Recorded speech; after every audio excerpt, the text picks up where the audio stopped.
Okay. I think we have everything set here. Yes, so welcome to this week's Friday Freedom webinar with me, Anna Charles. And each week I'm coming to you every Friday, just for about 15 minutes to talk over a topic to help you that's getting in the way maybe of you achieving freedom around alcohol.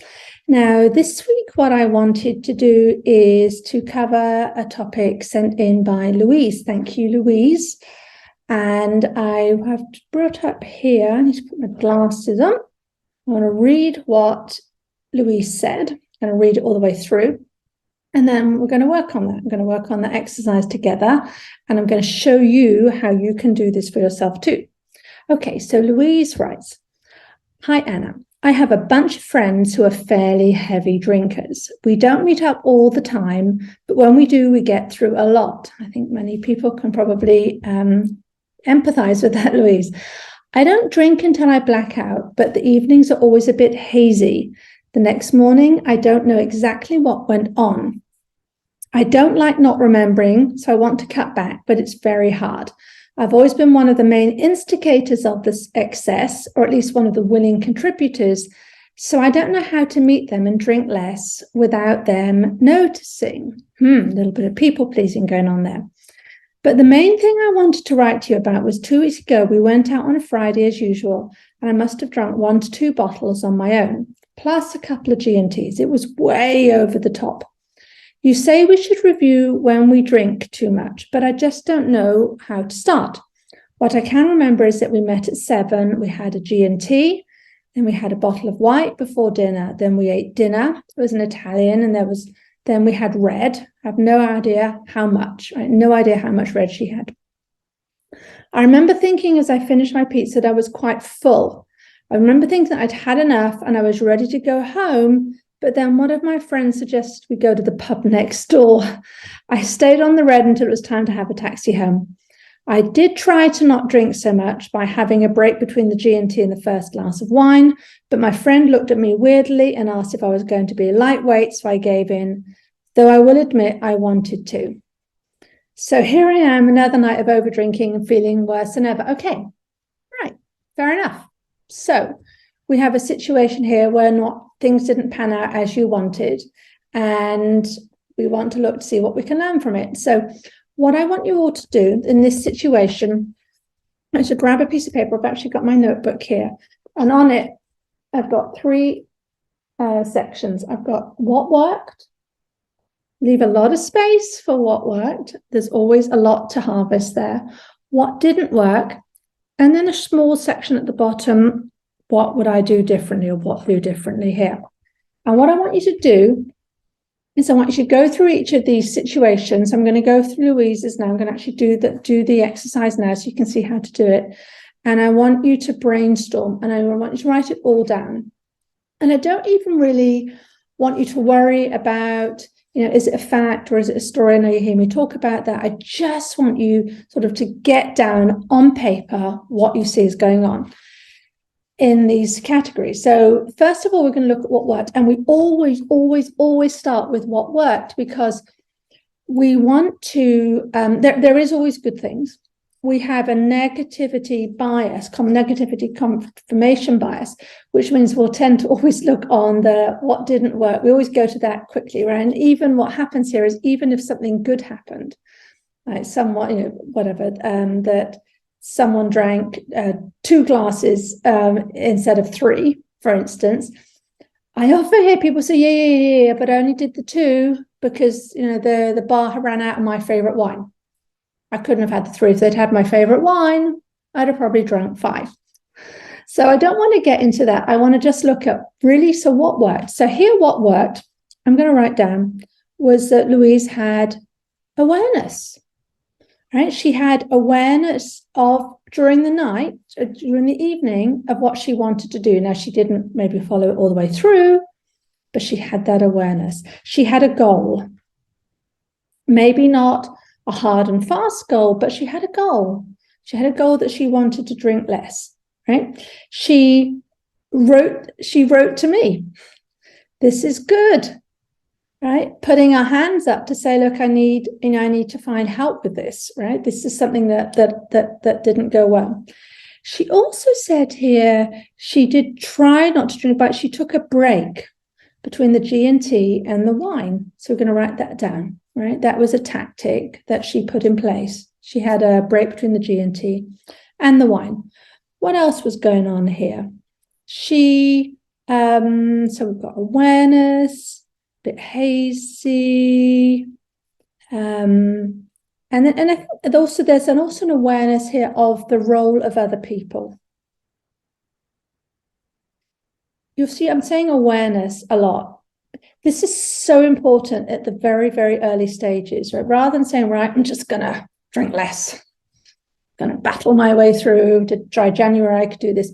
No. We want to start seeing what's going on, because when we see what's going on, then we can break that out. Now, we can see here that Louise has got this thing about other people, and she's aware of her role that she used to have within the group, right? So then once we see that, we can then start to say, so how do we want that to be, right? We need to know, like with any journey, with anything in life, if you're going to drive to this city and you're going to pull up a map for it, you need to know where you're starting. So we got a lot of awareness here. She wrote to me, we had a goal, and we see what's going on with the other people. We tried to take breaks between the G&T and the first glass. And she ate dinner as well. I recognized that was a good thing. She had the evening structured around dinner. All good stuff. Okay. Then we look at what didn't work. Well, we've got a number of things here. We've got that when a friend queried it, she basically just said, okay, yeah, it is a bit weird. She accepted that. She didn't maybe even say it, but she accepted that and she drank. She doesn't remember the whole evening. That's something that didn't work. What else have we got going on here? While there was a goal to drink this, there wasn't really a plan, right? So there wasn't, this is what I'm thinking doing. I always recommend that you just put something down in writing, preferably, but just have some idea. Rather than say I'm going to drink less, say I'm going to drink, a bottle, or whatever it is. And don't, this is tricky because some people say, oh, that sounds horrible, I wouldn't do that. But then, wouldn't want to write that, but then we go ahead and do it. Right. So just have a plan. So what didn't work? She didn't have a firm plan. What also didn't work was we've got some judgment going on here, right? I have no idea what was going on. I drank way too much. It was excessive. I want you to, when you're doing these evaluations, to be super curious. Just what didn't work about the evening. So another thing that didn't work was the drink. The volume was too much. We had then a mixture of wine.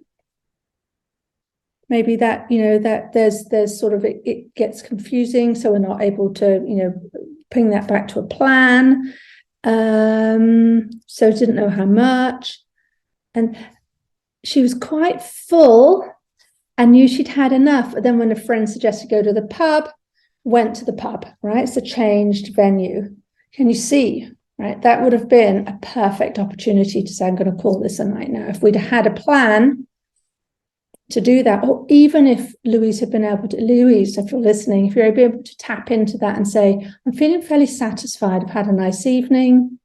I can maybe see what's going to happen if they go on. This is going to lead to more drinking. Is that what I want? Right, but no. So we changed venue, right? So I don't want to belabor things, but I think you can see what I'm doing here. I'm just stepping through and just writing all down, everything. And to start with, you'll have a lot of stuff in there what didn't work, and it's totally okay. Because again, once we see it, then we acknowledge it, and then we can do something about it. Which brings me on to the third step. What would I do differently? Now, you can come up with a load of things here. It's not a bad thing, but really, I just want you to pick one thing that you would do differently. So, Louise, what's the one thing, if you could do the evening again, because there will be another evening like it, I'm sure, what's the one thing you could do differently? Right now, for instance, it might be, as I was just saying, it would be that you'd agree to meet your friends at the restaurant, and then you're going to go home. And for this, it's important to have an exit plan so that you're not tied to other people. So if a friend of yours, if you're going to get a taxi together and she wants to carry on partying, that's probably not a smart move. So maybe you could have a taxi ordered to pick you up at the restaurant, right? That's your exit plan. That's you planning ahead. So that's one thing you could do. Another thing you could do would be to say, I'm going to delay my first drink until we're sitting down with dinner. So I'm not going to do the pre-dinner cocktails, pre-dinner G&Ts. You could even turn up a little bit later so you miss the G&Ts, right? So whatever it is, you pick the one thing and said, that's what I'm going to do. So this is like, turning a boat. When a boat turns, it takes a long, it's a big turn. So we're going to do 1 degree changes. So we're going to choose that one thing. And then, Louise, what I want you to do next time is I want you to remember that thing, decide on purpose, that's what I'm going to do. So whatever it is, right, for instance, I'm going to pre-book my taxi after the restaurant. And then I want you to do that thing. And then afterwards, I want you to go through this process again. I want you to look at what worked, what didn't work, what would I do differently? And specifically, I want you to also evaluate that one thing. So the pre-booking the taxi, was it a cool idea? Maybe it worked. Maybe it was tremendous, or maybe it was a complete failure because the taxi didn't turn up on time and, your friends told you not, and whatever it is. So if that didn't work, so then, okay, put your investigator hat on again. What would I do differently next time? Try something else.